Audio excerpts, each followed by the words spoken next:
Hello everybody and welcome back to another CTF walkthrough. Today we're going to be doing building magic. Not from Hack the Box, not from Try Hack Me, not from VulnLab, but instead from the Hack Smarter Labs.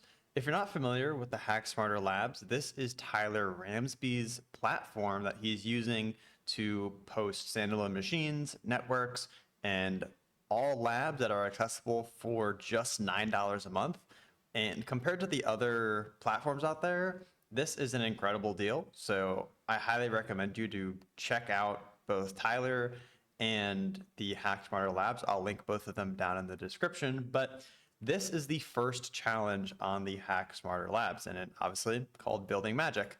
And a little thing about this is I actually made this lab. So I created this environment. So obviously I know how the box works. I know what's coming, but I wanted to give you a walkthrough because this is going to be one of the first video walkthroughs. Obviously Tyler has started this. So Tyler has done part one of probably 2 or 3 on his YouTube channel. I highly recommend you to check that out because his explanation and his thought process is super well thought out, really well put. So highly recommend you to check out Tyler's video and subscribe to him on his channel if you have not already. But I'm going to go through my perspective, sort of giving an additional perspective on what it was like building some of this stuff and walking you through how to solve building magic.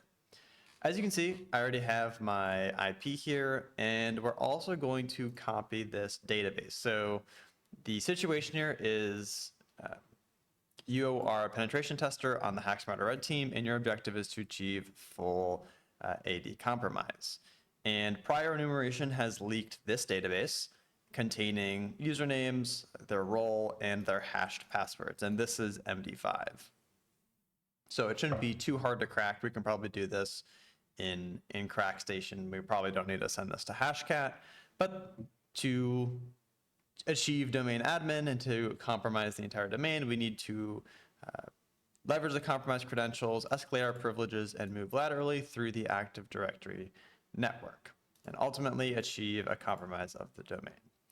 And he recommends putting these in your Etsy host file, which I will do right now after copying this, and I'll make a new file called, let's do database.txt. And paste that in. Yeah, database. And do I have my IP? Okay, I gotta grab my IP first. IP, close that, and we will start an nmap scan. And while that's running, I'm going to do some, perhaps it is not up yet. If I ping it. Did I copy the right IP? 10.1.176.35. I'm on the VPN. Yep, I'm on the VPN. ifconfig. Do some live troubleshooting here. Done 0. That looks good. Okay, maybe the machine is not quite up yet. So I'll give the machine some time to spin up, and then we will start attacking this box I started doing it, but we're going to run an nmap scan as soon as the machine comes up and online. So I'll catch you back when that happens. Alrighty, we are back, and as you can see, I've done a few things here. So after the machine booted up, it clearly started responding to pings, and all I did was just re-download the VPN configuration. So if you run into similar issues and you're unable to connect to the machine, either wait a few more minutes and see if it starts booting up, or re-download the VPN configuration from the Hack Smarter Labs website, and you should be good to go. I additionally ran an nmap scan. So nmap-t4, this is sort of a timing thing, and from an aggressive standpoint, it scans a little more aggressively just to get our results back a little quicker. -a is for all flags. So this includes -sc for default scripts, -sv for enumerating versions, and -o for enumerating operating systems, and we will see that down here in the scan. We also have, we're also going to output this into an nmap.txt format just so we can look at it a little bit later. But let's go through this. We see we have DNS open, we've got a HTTP server, we've got a Kerberoasting, SMB here, LDAP. So this is just basic Active Directory. And we see we have our domain here, buildingmagic.local, that we are supposed to add to our Etsy host. And then we have the host name of the domain controller, that being DC01. So we do have RDP open, and we also have WinRM open. So we will be able to connect to the machine if need be. And that's about it. So for the operating system, surprisingly, we don't get any operating system matches, which is a little strange. Usually it returns either Windows Server or Windows Workstation, whatever it is, and it's usually pretty accurate. It does get Windows, but that's obvious just from the ports open. But oh well, let's continue. So we already have an inside scoop on what's happening on this machine, right? We already have the db.txt file. And what we can do some Linux magic here to cut on this file. So let's cut, and we're going to take the 1, 2, 3, 4, 5, the fifth field of db.txt. And why does that not work? Maybe because the space is here. Maybe the space is here. So maybe I have to do a little bit of editing to, what if I just add dashes between the spaces here? And this is very funny considering all of the automation. It's like, would you rather spend 2 hours doing automation or do the manual task that'll only take an hour and a half? And here we are, taking spaces, and it still doesn't work. Dang it.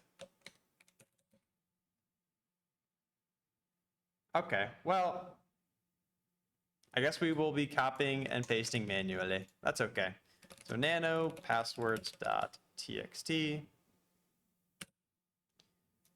Let's just copy paste all of these. This is going to be painstakingly slow, but it is okay. So while I'm copy pasting these, let's talk about what the path forward could be. So we saw all those open ports, and we did see a HTTP server on 8080, and that is something that normally I would check out if I was doing this box for the first time and I didn't make it. But a little insider scoop on this box is that 8080 port. So I'll cut out our nmap scan. This 8080 port is we can check it out now, but it is the original path to get this database was from port 8080. So it is a application here, and you are supposed to exploit a particular vulnerability. I'm not going to say it, because if you want to experiment with it, feel free. But you can exploit a particular vulnerability here, and you will be able to gain access to the admin page. And on the admin page, that is where this database file lives. So we decided to change the situation a little bit, make it a little easier for users, but just a little insider scoop on the original thought process of the box, just because I think that this is cool. So if you want an extra challenge, try to get to the admin panel of this web page. But that's not the path forward. We can close that. But I just realized I do need Firefox open because we have a list of hashes. So if we cut out passwords.txt, we have this list of hashes. Let's go into CrackStation. Since these are MD5 hashes, so they should be pretty elementary to crack. We can just throw them in there. CAPTCHA. I'm not a robot, I promise. Crack hashes. And we see we get 2 back. So this first one is lil-ron-ron, and the second one is shadowhex7. And looking at the comparison, obviously r.widdleton is going to be that C4A hash, so that is lil-ron-ron. and then the BF hash is t.ren. And we can just try these hashes one by one. Typically, I would suggest spraying the hashes. So I'd take this list of usernames and whatever hashes crack. So I'd take lil ron ron and shadow hex 7 and spray them across the usernames. But since we only have 2, I'm completely fine with just trying to try them one by one. I got thrown off by, you can see some of the commands in there that I've done from actually testing this box. So we're going to do -u r.widdleton -p lil ron ron little ron ron, and we can check out -shares, see if we authenticate, and we do not authenticate.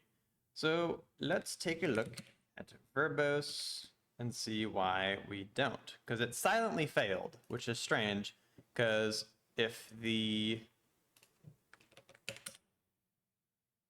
it's strange that it's silently failing, because usually netexec will say whether or not the credentials are valid, instead of, if it's silently failing, then something is not right. And I actually think I know why. We forgot to add,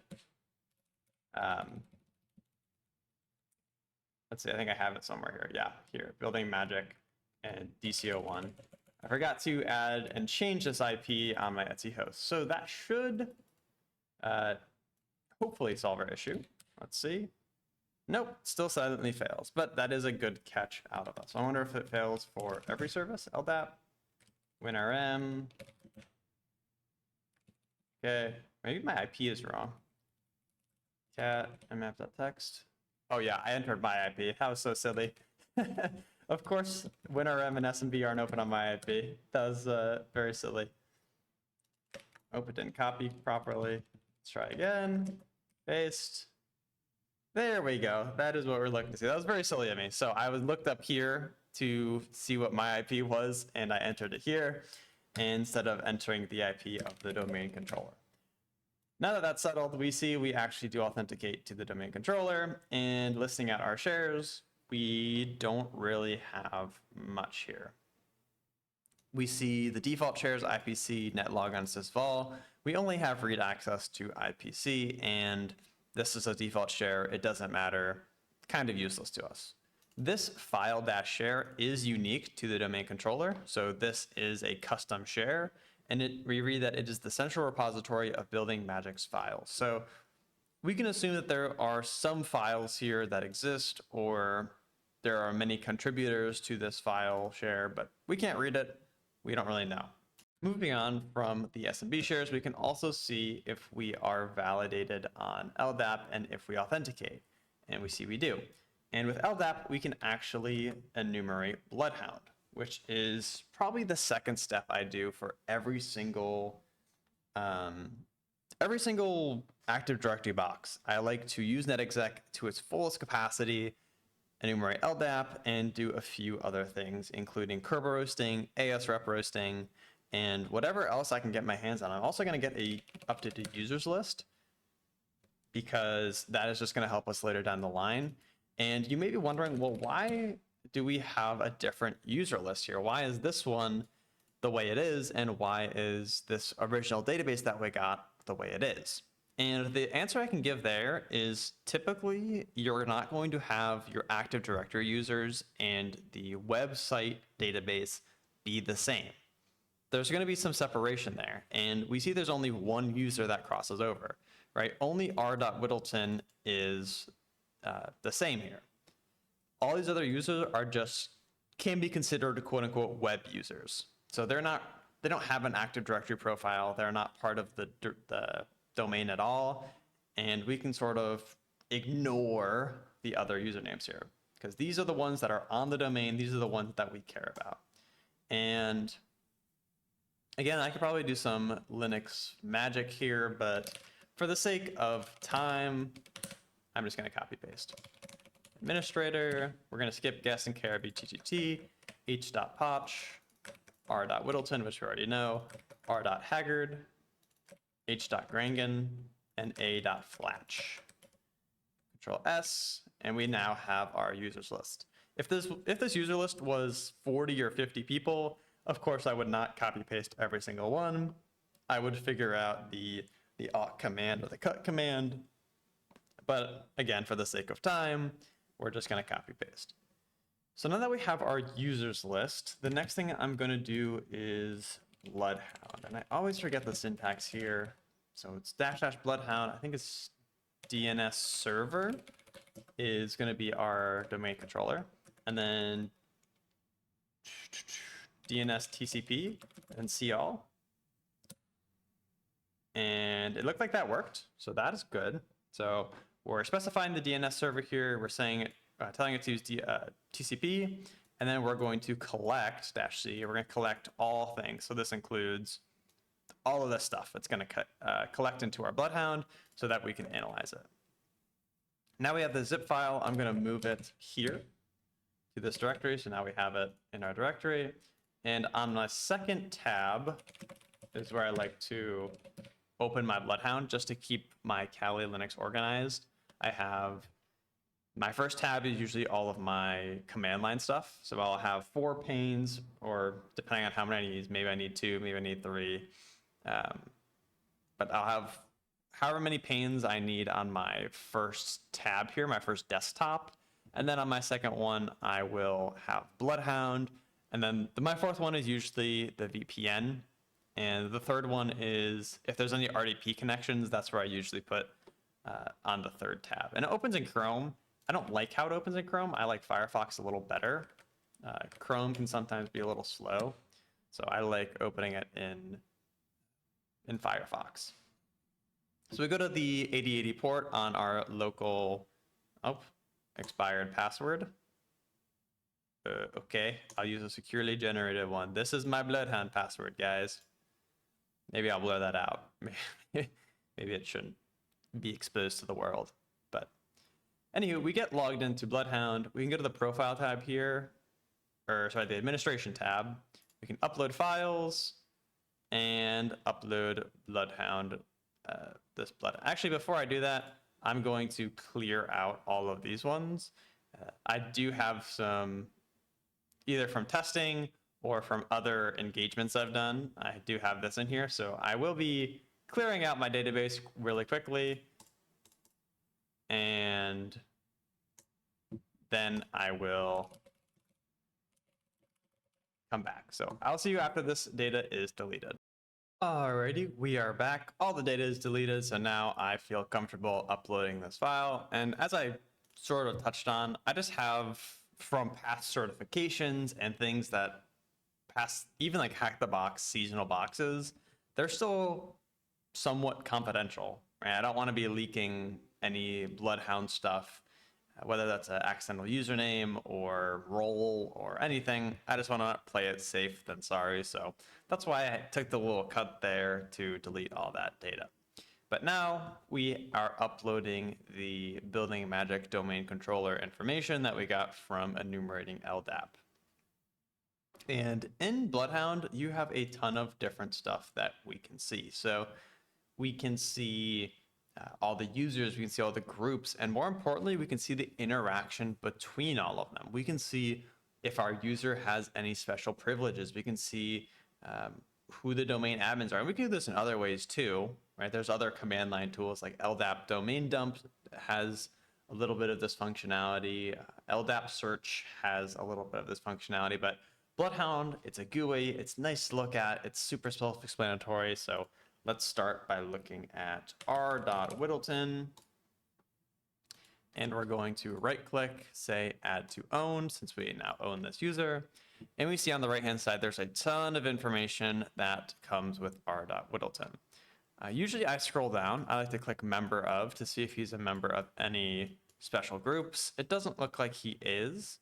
And also we want to look at outbound object controls. Obviously he doesn't have any, so there's really no other objects in the domain that he can impact. But let's look at the domain users here. Let's see who the members are. And we can see this is the same list we pulled earlier, but we do see a little diamond here by a.flatch. And this is because if we look at a.flatch and we look at his member of, we see that he's a member of the administrator. So Bloodhound recognizes this interaction. Bloodhound recognizes that a.flatch is part of the administrators group and adds a little diamond next to his name. So that's a neat little feature about Bloodhound. But let's go back to the users group and let's just click through quickly. Oh, that's different. Let's see. Oh, it's because domain users. So we've got Kerberoasting, TGT, administrator, don't really care about those. h.potch. h.potch doesn't really have anything. r.haggard. So actually, if you see here on the right-hand side, he does have an SPN. So, and this is an old SPN. So again, as the creator of this box, clearly this is something I overlooked when migrating it for the Hack Smarter Labs. But before, this was the old host name and domain of the box before I migrated it. So it was Harry Potter themed, and it was r.haggard at wizarding.thm. And again, it obviously is for TryHackMe, but they have not done anything. So which is why I migrated it, changed it a little bit for TryHackMe. And that is why you see the SPN here. But the SPN being present is a big takeaway. It's a big takeaway because that allows us to do Kerberoasting on this r.haggard user. And we also see that r.haggard has an outbound object control. But before we do that, let's do this Kerberoasting. And similarly to, let me close that terminal, I don't need it anymore. We'll go back to pane number 1, and we can do Kerberoasting through LDAP. So LDAP, we can kind of steal this and delete some of this, so -- Kerberoasting. And then I think all we need is service hash.text. So you need an output file here for netexec to dump the hash in. So let's run that command. And let's see. Oh, I think I know what the problem is. Remember when I edited my Etsy host and put the wrong IP in here? That again will come back to bite us. So let me put the right IP in here. Control S. Yeah, since we're dealing with LDAP and Kerberoast, it doesn't like when the IP is wrong and the host name is wrong. So let's try this again. And we see beautiful orange text come back. And this is r.haggard, and we get his hash. And we don't need to copy paste this because we can cat out, what did we say, service hash.text, and we have the hash right here. So we can do hashcat-m, I think it's 13100, I want to say. I'm going to double check this. Hashcat examples. So if you never know what hashcat format to use, you can just go to the hashcat examples, Control F, and look for this starting portion. So it's KRB 5TGS, and we see, yeah, so it's 13100, Kerberoast 5, and it's the TGS rep format. So we see that this is our format. We have it right. And now I can close this. And so hashcat-m 13100, we're going to provide our hash and the password, the word list we want it to crack against. I will do user share word list rocku.txt, and we will let that rip. And it doesn't take long at all, a few seconds, and we see that the password comes back to be r.haggard. Now let's do the same sort of enumeration that we did with r.widdleton, r.haggard, and r.haggard. Let's see if we authenticate. We do, list out the shares, and r.haggard has a little more readability on these default shares, but again, they're default shares, they don't have any information in there, they're not really useful to us. If we had read access on this file share, maybe it would be, but again, not a ton of information here from just listing out the shares. But if you remember, we did see that h.haggard, and we can add to owned at this point. And let's zoom in on h.haggard, or r.haggard rather. Click on him. Okay.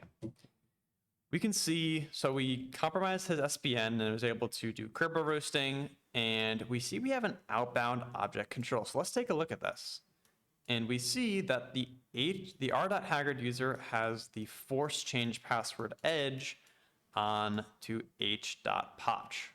So what does this really mean? What can we do with ForceChangePassword?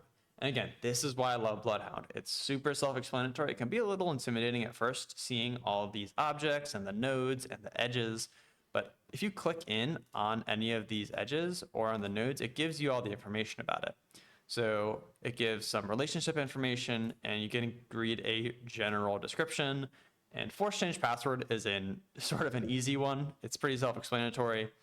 So r.haggard has the capability to change h.potch's password without knowing that user's current password. So that is fantastic for us.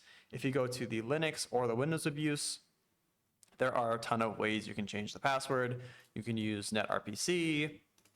You can use pass the hash toolkit. You can do anything you want. I'm going to use bloody AD. That's the go-to Active Directory tool for me. So bloody AD. And I'm going to forget the syntax. So you're going to see me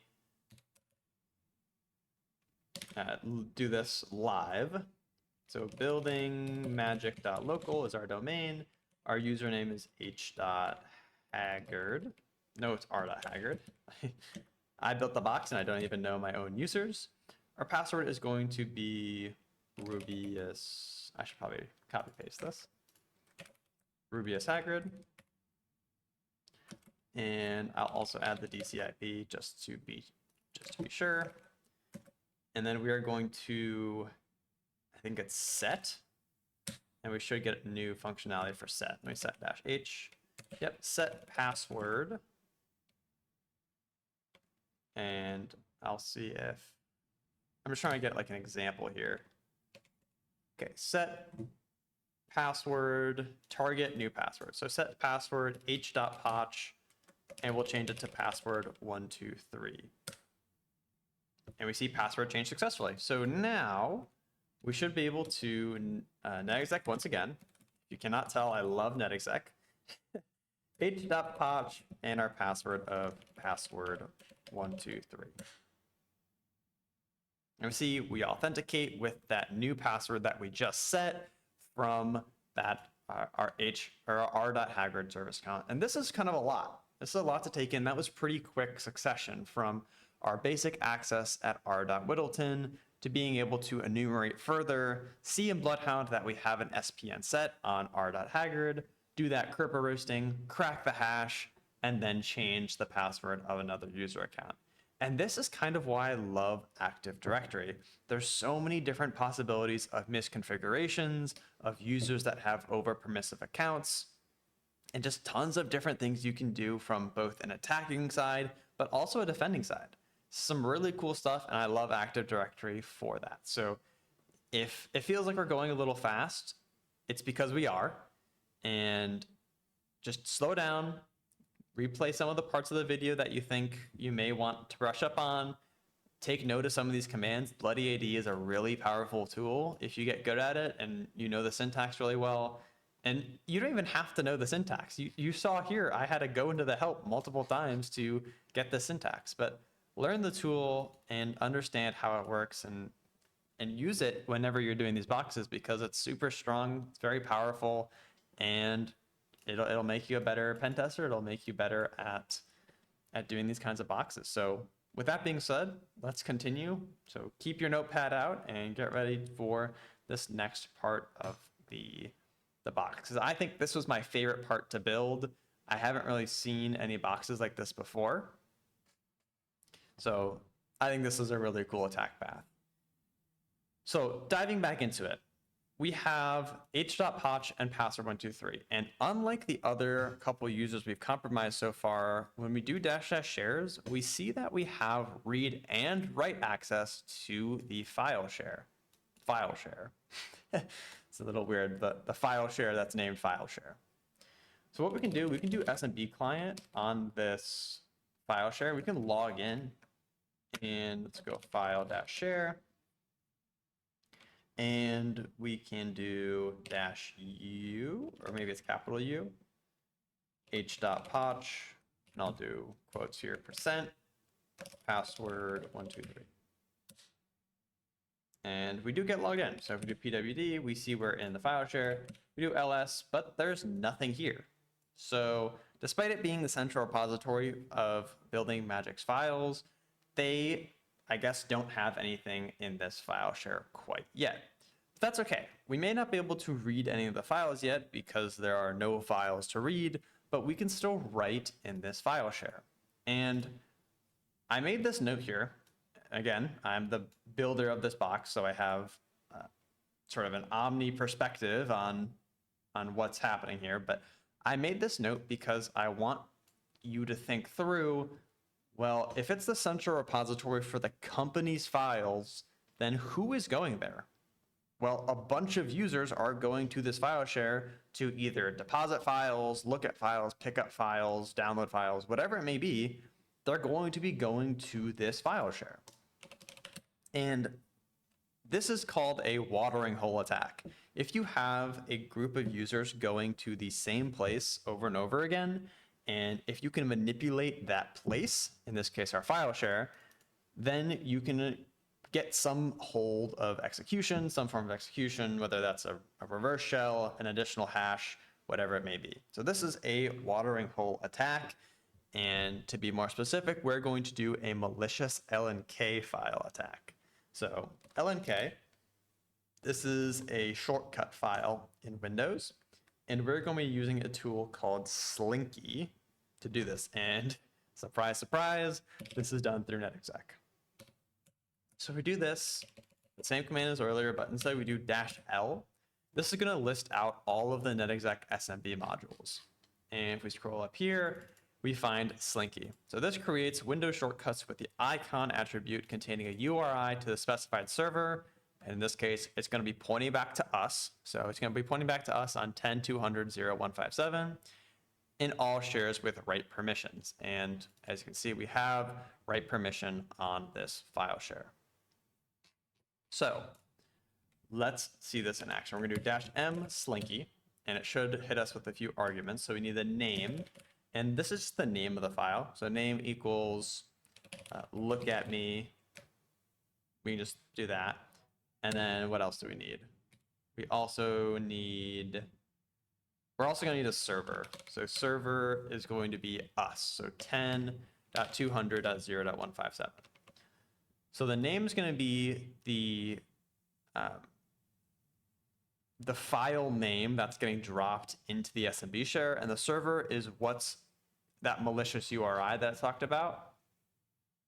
It's continue URI to a specified server. It's going to be calling back to our server. So let's drop that and see what happens. I think I need to do what's the syntax? -O for options. Yep, -O for options. And the options here are name and server. And as you can see, it found that writable share and it created the LNK file. So if we go in and do SMB client, we should be able to see, yep, we have that lookatme.lnk. And if we look at it, nothing really happens. And we're not really seeing anything right now because we haven't set up our listener, right? So we have this server and this SMB server that it's calling back to, but it's calling back to our IP and we don't have that server set up. To set up that server, we are going to use responder. So all you need to do, sudo responder -I ton0-dpv. And the V is unnecessary. You can just do -dp. So responder is a really powerful tool to capture these hashes that are coming back to us and setting up a fake SMB server. And you should see right away. So we're going to start responder. Make sure in your responder configuration settings you have SMB on. I don't know what it is by default, but having SMB on is crucial because this LNK file is acting as an SMB server. So if we scroll down here, we can see it's listening for events and one event comes across and the client is the target IP, we see a username of building magic h.grangon, and then we see h.grangon's hash here. And that is the magic of an LNK file and a watering hole attack. It doesn't matter who is visiting this file share if they load the file share on their desktop. So if they open the file explorer, go to the file share and just look at the file share, then we get their hash, because that shortcut is trying to load an SMB share, which of course is pointing back to us, and we grab that hash. That NTLM-v2 hash to be specific, as you can see here. And LNK file share attacks are super cool. I highly recommend you to check out external resources, and I might link some down in the description of how exactly they work and how easy they are to pull off.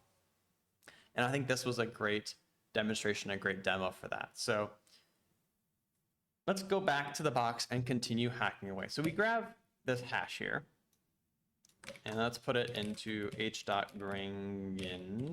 Did I spell that right? Grangon. Again, I don't even, it's my box and I don't know my users. Paste that hash, Control S, Control X. We now have the h.grangon hash. Again, we're gonna use hashcat. And if my memory serves correctly, it's 5600. h.grangon hash. Dash, and then we're going to point to user share wordless Rocky. And I will pull up the examples just to double check.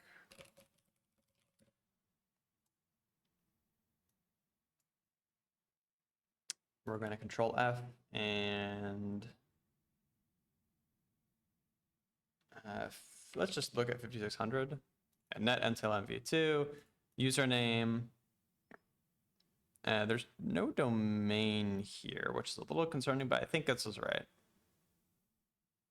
If I search NTLM v2, there's only one match, right?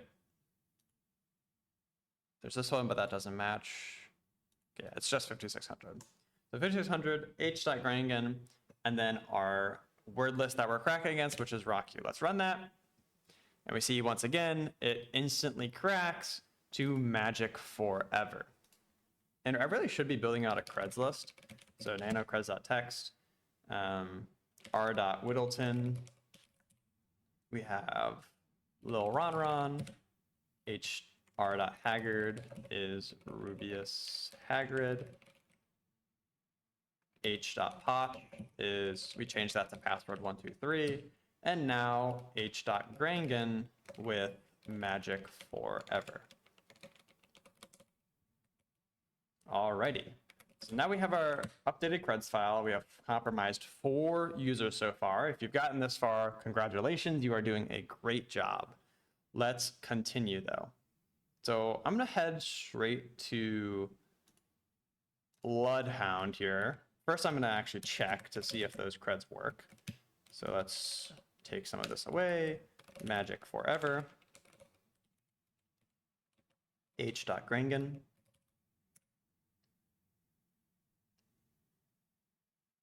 And it does not authenticate, so that is a little concerning.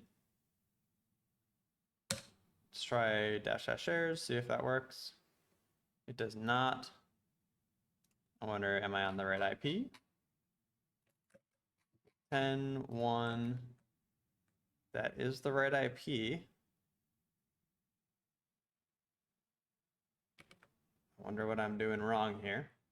Let me check on the challenge. Let's see if, oh, it looks like my box has shut off. So I don't know why that happened, but we're going to restart the box and I will come back when the IP is back up and running. Alrighty, we are receiving pings back from the machine. So let's try running this command again. We see it does not silently fail. We are able to enumerate the shares, but we don't have anything that h.potch had. So we have read-write access to the file share, and then all read access on these default shares. So nothing crazy interesting. Let's hop back over to Bloodhound and see, we can add h.potch to owned and h.grangon. We can also add to owned. And let's scroll down here. And no outbound object controls, so that's a little unfortunate, but let's see what she is a member of. And we see here right away that remote management users, and this is WinRM. So being able to WinRM, which stands for Windows Remote Management, into the machine, it sort of acts as like an SSH for Windows. So that's how I like to think of WinRM. And she's in this group, so we are able to obviously WinRM in. Let's try that with netexec. Not actually doing the WinRM, but checking if we authenticate. And we see we have pwned. And whatever this pwned means, it means that we can get a shell on the box. So let's do this. So evil-winrm in -i with RIP, and then dash, we can just copy this from exec. It's the same syntax. So -u and then -p, and we should be able to get a shell. Cross our fingers, and yes. So who am I? We are building magic h.grangon. We do a dir, and we go back one and go into desktop, dir. We see we have the user.txt flag in h.grangon's desktop. So now that we have shell access, we have a little bit more capability of interacting directly with the domain controller. Remember, we're a user on the domain controller. Since this is a one machine network, and that only one machine can be the domain controller, that is where we landed with our shell.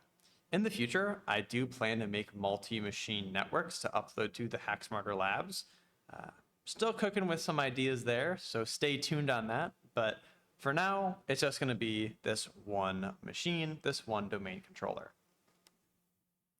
And with that, we can see a lot about the domain controller, and more specifically about our user. So any over-permissive things we have with h.grangon is going to be super impactful because we are on the domain controller. We're not on some workstation, we're not in some isolated environment. We are essentially in the castle, and all we need to do is find the keys.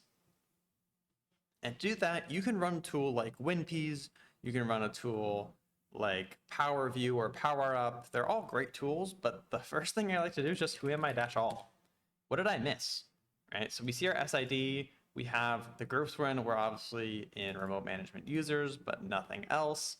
And here is where things get interesting. In the privileges information, we have SE machine account privilege, so we can add workstations to the domain. This isn't that important. We have SE change notify privilege, bypass traverse checking, not that important. SE increase working set privileges, increase a process's working set, doesn't matter. But the last one here, obviously I know it's the second one, I skipped over it for dramatic effect, is the SE backup privilege. And this allows us to back up files and directories. And this includes sensitive files and directories. We are essentially going to be able to make a copy of the equivalent of the Etsy shadow file on Linux. So this is going to be the SAM and system files on Windows. And to do that, we can go to C. I usually like to make a new directory called temp. I spelled it wrong, but that'll do. And if you're worried about OPSEC, this is not a good idea because you're making a directory in the C drive. Usually, if you want to transfer files, you should go into program data or stay on the home user's desktop. I just like to do temp for organizational sake. And to abuse this SE backup privilege permission, we're going to use reg save. And what reg save does is it creates a backup of any file, similarly to our privilege here. So we're going to do reg save hklm sam, and we're going to copy it to a file called sam. And we see this operation completed successfully, and we're going to do the same thing for system. So hklm is where the systems, the SAM and system file live, where we can save them out to our own copies. If we do a quick ls, we see we have both the SAM and the system file. And if you use evil-winrm, it makes it incredibly easy just to download these files outright. We can just do download SAM, and boom, it's downloaded onto our local Kali machine. Same thing for system. And system, obviously, is a lot bigger of a file, so it's going to take a little bit.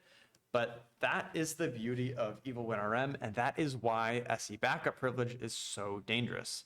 And these SAM and system files are the registry hives for Active Directory, for the local Active Directory machine. So one of them holds, I believe it's the SAM. So SAM holds the local hashes for the local accounts. It's sort of like the local hash database. And the system file includes the key that's needed to decrypt these hashes and print them into plain text. Because without the system file, then we wouldn't be able to read the SAM file. So we're downloading both, and we're going to pass them into a tool called secrets dump that'll take the system key, use it to decrypt the SAM hashes, and then print out those hashes to us. So that is why both files are crucial here. And you could also try to download the ntds.dit file.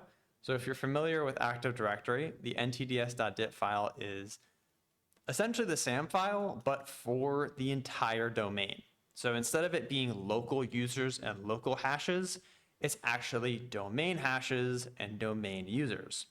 So it's a little more vulnerable and a little more crucial to keep safe because it contains truly the keys of the kingdom. Because if you get the domain admin hash, it is game over. So you can try copying it, but it won't work because ntds.dit is in use, and you can't copy a file while it is in use. But if you want to give it a try and you have a workaround, please let me know in the comments, because that would be a very cool thing to add to my arsenal. As you see, both SAM and system at this point have downloaded. So I've yapped long enough and we can exit here. Quick ls shows us we have, yep, SAM and system. So what we can do impact secrets dump, and we're going to do building, or no, we're just gonna do -SAM, since we're not actually connecting out to these machines. Oops, I don't know what I just did there. -SAM, -system, system. So impact secrets dump -SAM, SAM, and -system, system. So these are going to be the two files we extracted, and obviously the SAM and system flags are telling secrets dump where to find these files. And if you try this command and point it at the domain controller, so if we do building magic.local, it probably is not going to work. I'm not entirely sure. Yeah. So access denied. So we can't actually run secrets dump against the domain, but since we've copied these files over to our local machine, we can just do local here.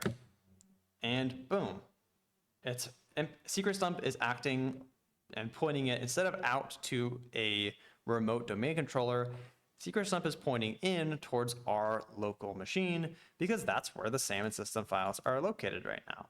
And we can see we get a few hashes here. We get administrator, guest, and the default account. Guest and default account don't really matter here, since the guest account is disabled and default account is the default account. So all we really care about is this hash here. And we can try cracking this hash, but to save you some time, you can't crack this hash with RockU, and I'd be impressed if you can crack this hash.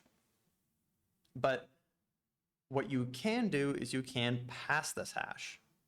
So what we can do here is we can go back to netexec, smb with RIP, and this is one of netexec's strongest features in my opinion. We can pass in a users.txt file, and then we can pass in whatever we're trying to stuff. So this is sort of like credential stuffing or password spraying, except with a hash. So you can do the -H flag and pass this hash around all of our users. And we can see here that in action. So it's going to try every single user on our list with the corresponding hash, and we see denied, denied, denied, denied, but eventually a.flatch. And we see the pwned here because if you remember from our bloodhound enumeration, a.flatch is got that, he has that diamond symbol because he is a part of the administrators group. And of course, with pwned, we are able to actually run secret stump as it's supposed to be. So building magic dot local and a.flatch at 10, and we'll specify the IP here. And then dash u, or sorry, not dash u, dash hashes. We're going to provide this hash here. And we should be able to dump out all of the secrets from the domain. So with this, we are able to dump the SAM. That's interesting that we're not able to get those, but with the local file SAM and system, we can get the local administrator hash, but when running secret stump against the domain with the domain admin, we can get all of the, you can see here, ntds.dit secrets, and that includes our domain administrator hash and all of the other users. So here are our other users. We can try and crack a.flatch's hash if we want, as well as h.potch's, but this may be updated. I think this is just the password 123 hash. But yeah, we have the domain administrator hash. We have the keys to the castle because we don't actually need to know this password to use it and abuse it. We can do the exact same thing by passing the hash in to administrator. And we see that we get pwned. And obviously, this is the same thing for evil-winrm, just to clarify that point. And we can evil-winrm-i, administrator hash, and boom. We get in as the domain administrator on the box. We can cd into desktop, and there is our root.txt flag. And that is it for building magic. That is the entire box from start to finish. I know this was a long video, but I really like to go into details, especially since I built the box. I wanted to explain all of the nitty-gritty stuff and try to help you understand my thought process when building it to help you sort of cultivate and reorganize your thoughts when completing the box. So hopefully you took good notes. If you got this on your first try without having to refer to this walkthrough, congratulations. This was a pretty tough box, especially if you were unfamiliar with the LNK attack. But congrats on finding the path forward, and thank you for sticking with me. I know this was a long video. If you stuck to the end, I appreciate you so much. Thank you, thank you. And that is it for me. If you want me to do a video about how I actually put this box together, for example, if you are interested in building your own CTF or your own box, please let me know down in the comments below. I read every single one for every single video, and I love reading and hearing your thoughts. And maybe I can do a video on how I built this box in more depth, or if I have more plans for other boxes, maybe I can make more videos on that. But thank you so much for sticking with me for so long. I hope you have a fantastic day. And of course, happy hacking.